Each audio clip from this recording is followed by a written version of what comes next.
ang ating mga Bible. Amen. Ano kaya ang ating verse?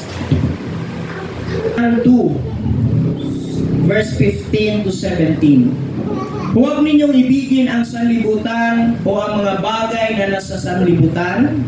Ang umiibig sa sanlibutan ay hindi umiibig sa Ama. Ang lahat ng nasa sanlibutan, ang masasamang nasa ng laman, ang nasa ng mga mata, at ang pagmamalaki sa mundong ito ay hindi nagmumula sa Ama kundi sa sanlibutan. Mawawala ang sanlibutan at ang lahat ng kinahumalingan nito. Ngunit ang mga sumusunod sa kalooban ng Diyos ay mabubuhay magpakailanman. Amen. Tayo po'y sumandaling lumuko at manalangin. Dakila at mapagpala naming Diyos ngayong umaga. Tiklupluod kami, Panginoon, na lumalapit sa iyo. Humingi kami, Panginoon, ng kapatawaran, ng kalinisan ng aming mga puso at ng aming kaisipan. Dalisayin mo, O Diyos, ang laman ng aming kalooban. Ngayong umaga, dakilang Diyos, sa iyong mga salita, mangusap ka, magpalakas ka, Panginoon, at lalabas kami sa lugar na ito na lubos mo kaming pinagpala. Pinupuri ka namin, mga nalalabing sandali, Panginoon, sa iyo namin itinataas sa matamis at makapangyarang pangalan mo, Jesus. Ang lahat ng umibig sa Diyos ay magsabi ng Amen. Palakpakan po natin ang Panginoon. Hallelujah. Amen. Naririnig nyo na ba ang salitang Stockholm Syndrome? Amen. Sino pong nakarinig na nun? Ang Stockholm Syndrome ay isang psychological response o tugon.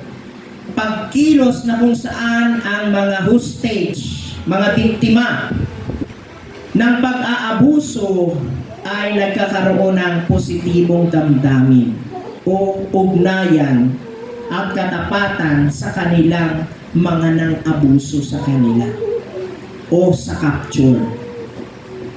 Ito ay naglalarawan ng simpatya at pagtatanggol sa nag-abuso. Nagkaroon sila ng feeling, ng attachment of affection sa kanilang abductor o capture. Kaya ang mga katangian ng Stockholm Syndrome ay emosyonal na attachment na nag-aabuso, ng aagaw, pagdama ng kabaitan o pakikiramay mula sa nag-aabuso o nangagaw. Ito'y pinagtatanggol o pakikiramay na nang-aabuso at nang-aagaw.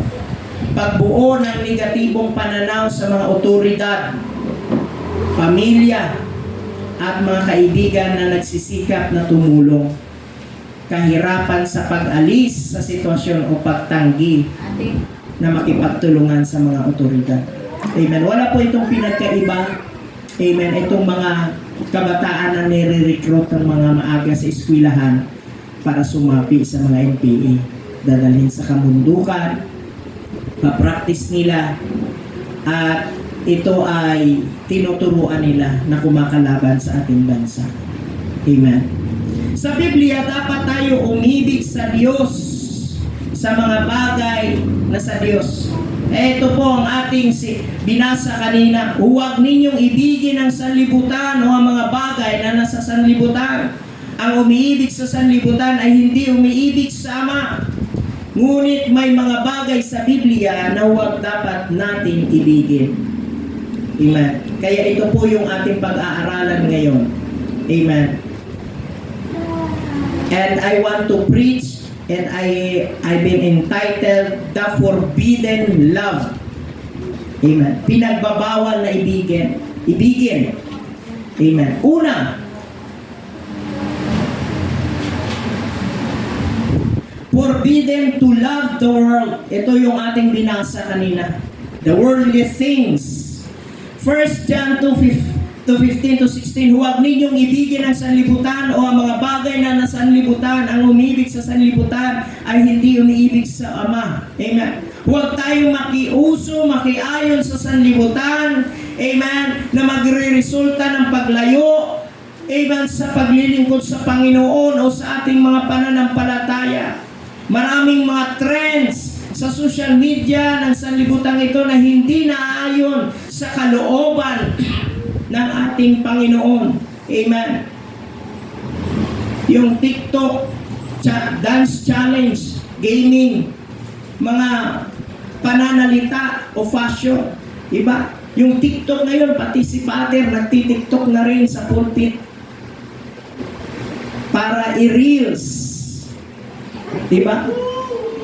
Yung dance challenge. Amen? Yung mga gaming. Amen? Yung pananalita. Ano yung mga pananalita ngayon na natitrends ng mga bata, na madali makatch up ng mga bata? Amen? Yung fashion. Amen? Kaya ang sabi dito ay tinuturuan tayo ng Diyos. Ang anak ng Diyos, amen, ay dapat maging isang modest. Amen? 1 Corinthians 6 verse 9. O hindi ba ninyo nalalaman na ang inyong katawan ay templo ng Espiritu ng Diyos? Amen? Na nasa inyo tinanggap ninyo mula sa Diyos at hindi ito mula sa inyong sarili, sapagkat kayo'y binili ng halaga. Luwalhatiin nga ninyo ang katawan ng Diyos. Amen? Kayo'y binili ng halaga. Tayo'y kakaiba. Amen? Kaya minsan sinasabihan tayo, para kayong mga alien, mga born again, kakaiba kayo. Yes, totoo.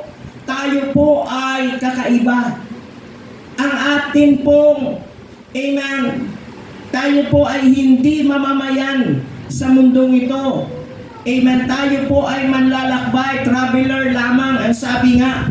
Amen. Sapagkat ang ating totoong tahanan ay nasa kalangitan.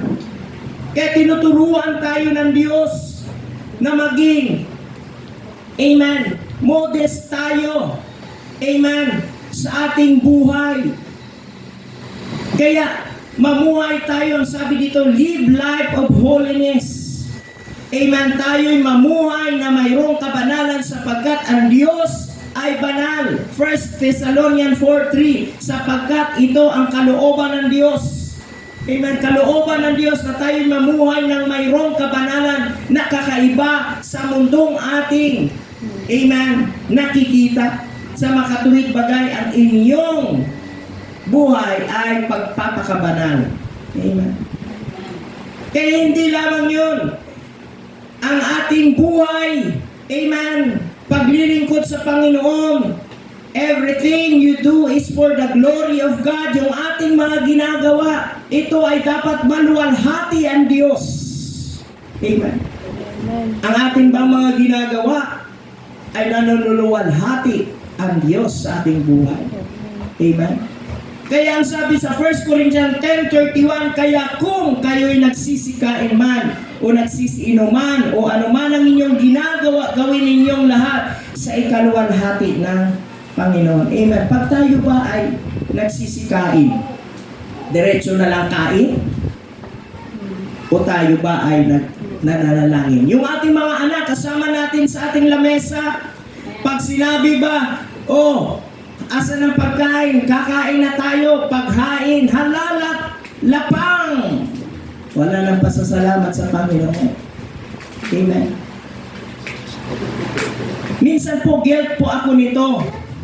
Amen. Kaya minsan, salamat sa Panginoon sapagkat yung aking mga anak, amen, si Janaya, she reminds me, pray.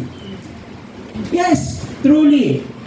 Nagre-remind yung anak ko, mag-pray tayo. So salamat sa Panginoon dahil ang mga bagay na ito na hindi mo inaasahan, amen, ay magre-remind sa iyo. Amen.